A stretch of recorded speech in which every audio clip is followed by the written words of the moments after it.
Eh bien bonjour à tous, c'est Aquabidule35 et aujourd'hui on se retrouve pour la petite vidéo sélection de leurre souple.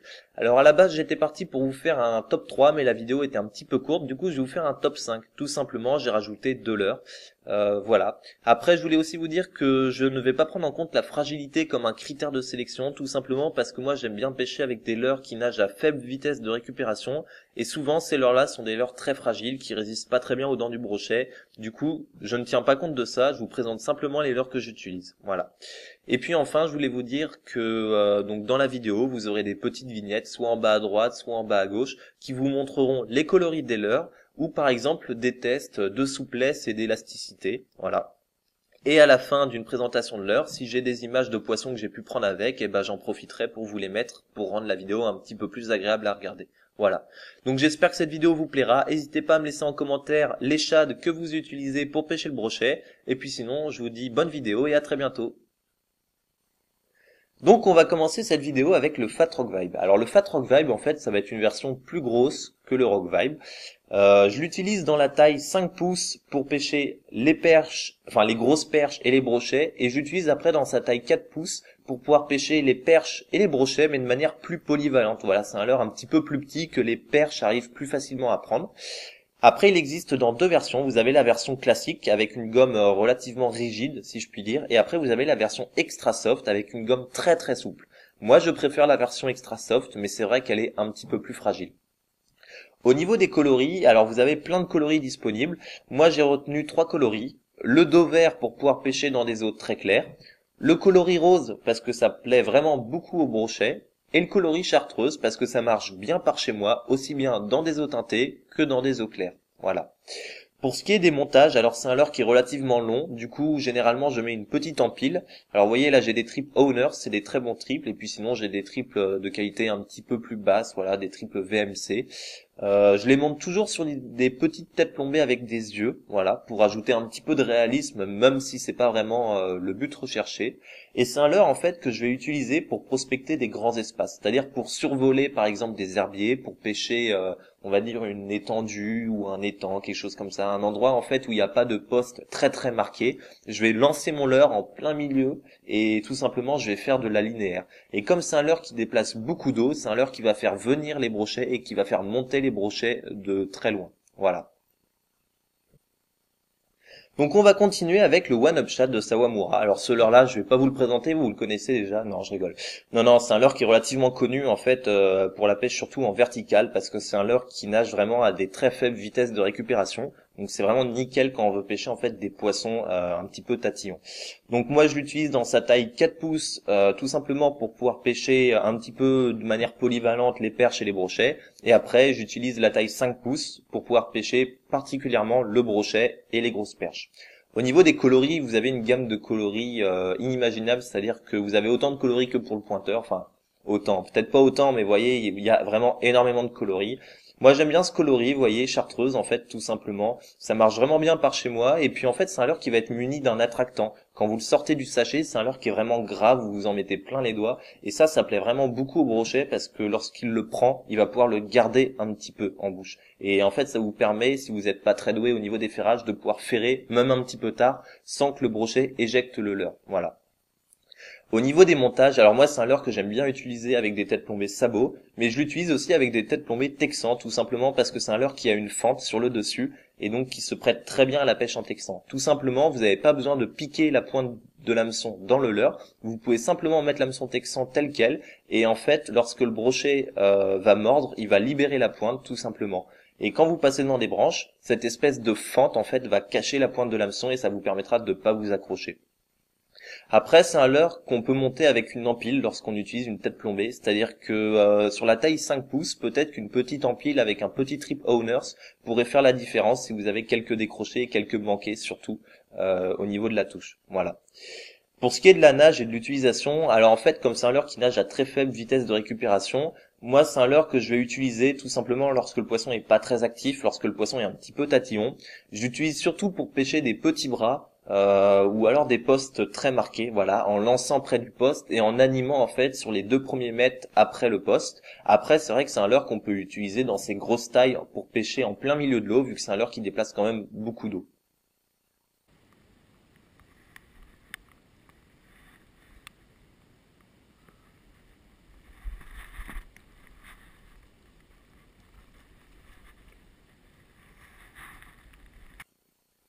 Donc maintenant, on va voir un petit peu du côté de Ketek. Alors de chez Ketek, j'ai le Easy Shiner. Donc le Easy Shiner, ça va être un shad avec un corps de poisson, on va dire. C'est un shad en fait qui semble être prévu pour la pêche en texan vu qu'il a une fente dessus. Donc je l'utilise sur des têtes plombées sabot texan comme vous pouvez le voir. J'utilise en fait dans deux tailles. La taille 4 pouces pour pêcher perche et brochet et la taille 5 pouces pour pêcher plus les brochets et quelques grosses perches. C'est un leurre qui est très très souple, donc vous n'avez pas besoin en fait de faire des empiles, par exemple de mettre un triple voleur. En fait, le leurre, lorsque le brochet va l'attaquer, le leurre va se retourner sur lui-même et donc le brochet va pouvoir attraper l'hameçon sans problème. La perche aussi. Voilà, c'est un leurre qui va être muni d'attractants et au niveau des coloris, vous avez plein de coloris disponibles, un petit peu comme pour le One Up. Vous avez des coloris très naturels et après vous avez des coloris flashy. Donc ça, c'est à vous de voir en fonction des poissons par chez vous. Voilà, faut voir ce que les poissons préfèrent, tout simplement. Deuxième leurre de chez Ketek, que je destine en fait à la même utilisation que l'Easy Shiner, ça va être le Swing Impact. Donc le Swing Impact qui existe aussi en version fat pour proposer une bouchée un petit peu plus grosse au brochet. Et donc c'est un leurre encore une fois que j'utilise soit en texan, soit tout simplement sur des petites têtes plombées classiques. Et c'est des leurres en fait que je vais lancer tout près d'un poste. C'est-à-dire que lorsque je vois un poste, je vais utiliser ces leurres-là, je vais le lancer à 30 cm de l'endroit où je pense qu'il peut y avoir un poisson, et je vais animer le leurre quasiment sur place, en fait, devant le poisson. C'est aussi un leurre que j'utilise pour pêcher dans des endroits encombrés, mais il faut savoir que comme il n'a pas de fente, c'est un leurre qui va plus facilement s'accrocher que le Easy Shiner. Encore une fois, j'utilise des coloris naturels, un coloris gris qui marche très bien lorsqu'il y a un petit peu de nuages, et un coloris beige qui marche très bien en fait lorsque les eaux sont très très claires. Et donc encore une fois, j'en ai pas parlé pour le Easy Shiner, mais c'est vrai que le Easy Shiner c'est aussi un leurre que j'utilise pour pêcher sur les postes, très précis. C'est-à-dire que c'est pas un leurre de prospection, je dirais vaste. C'est pas un leurre que je vais utiliser en pleine eau. C'est un leurre que je vais utiliser vraiment là où je suis sûr qu'il y a du poisson. Voilà. C'est pas un leurre qui va déplacer. Enfin, ces deux leurres ne vont pas déplacer énormément d'eau. Par contre, c'est des leurres qui vont émettre des petites vibrations relativement intenses avec des fréquences relativement élevées et donc c'est parfait pour attirer les carnassiers en fait sur des courtes distances. Voilà. Oh, peut-être une petite perche. Yes. Ah, c'était un petit brochet. Un tout petit brochet. Oh, oh le pauvre. Voilà.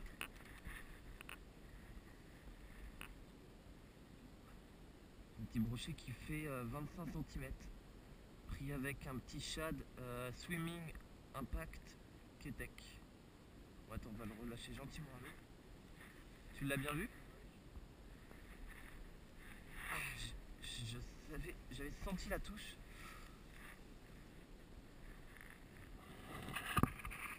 Voilà, et je l'ai relâché gentiment. Super.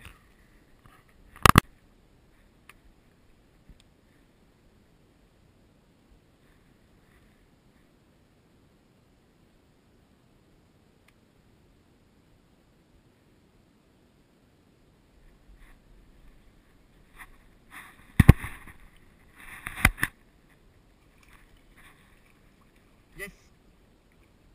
Une perche avec un petit shad Ketek. Hop là.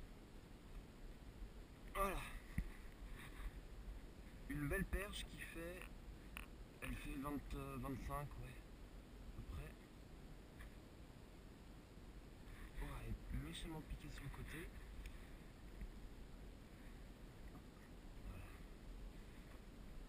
Une belle perche. On va la remettre à l'eau gentiment. Et voilà.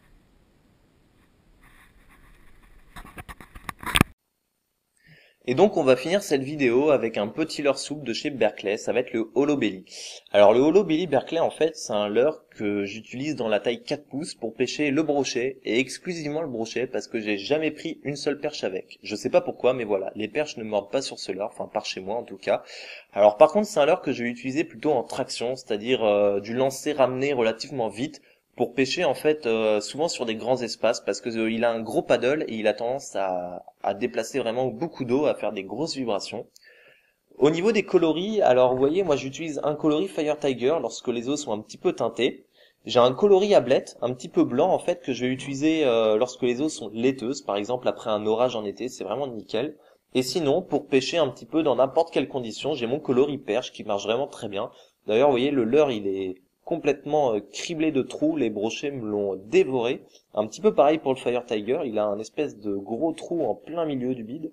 Et donc c'est vraiment un leurre qui marche bien pour le brochet. Je sais pas pourquoi je prends pas de perche avec. Dans tous les cas, je vous conseille en fait de faire une petite empile. Vous voyez, hop, je vais poser ça, je vais prendre celui-là. Vous voyez, une petite empile à l'arrière du leurre parce que c'est un leurre qui est relativement, allez, je dirais pas rigide, mais il est un petit peu moins souple que les Ketek ou que le Sawamura. Et du coup, si vous voulez vraiment louper aucune touche, je vous conseille de faire un petit triple voleur. Voilà. Après, c'est un leurre qui est relativement petit, entre guillemets, c'est-à-dire qu'il fait une dizaine de centimètres, et du coup, quand un brochet de 60 centimètres l'attrape, le brochet l'avale entièrement, il n'y a aucun problème. Mais voilà, lorsqu'il y a des petites perches qui traînent, le fait d'avoir un triple voleur, ça peut être un avantage, ça peut éviter de louper du poisson. Après, au niveau de la tête plombée, alors c'est vrai que j'utilise des têtes plombées relativement lourdes pour ces leurres-là, c'est-à-dire que, vous voyez, j'ai deux têtes plombées en fait de 10 grammes et une tête plombée de 7 grammes. Alors la petite tête plombée sabot, c'est pour pouvoir en fait taper le fond sans accrocher le leurre, tout simplement. J'aime bien gratter un petit peu avec ce leurre, mais c'est vrai que c'est un leurre que je destine plus, un petit peu comme le Rock Vibe, à la pêche entre deux eaux ou pour survoler des herbiers, vous voyez. Voilà, donc c'est pour ça, j'utilise des têtes plombées relativement lourdes en fait pour pouvoir faire descendre le leurre rapidement. Une animation que j'aime bien faire avec ce leurre, c'est l'animation en dents de scie, voilà. Par exemple, je lance mon leurre, je fais un grand jerk, je lève le leurre le plus haut possible et après je le laisse redescendre tout doucement dans la couche d'eau. Et le fait d'avoir une tête plombée lourde, en fait, ça permet de lancer loin et ça permet aussi de tirer le leurre plus facilement vers le fond et que le paddle de celui-ci puisse vibrer en fait lorsque le leurre descend. Comme ça, mon leurre peut nager à la descente.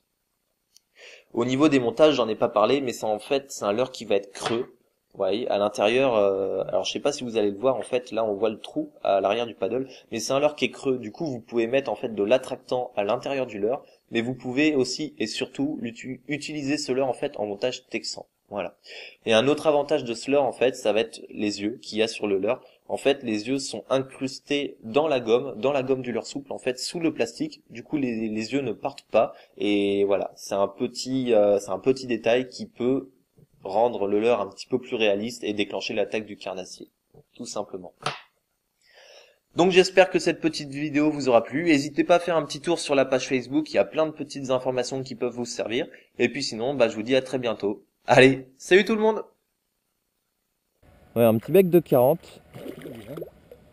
C'est un beau petit combat en plus. Ouais. Piqué loin du bord, sur la berge carrément. Et par contre loin du bateau.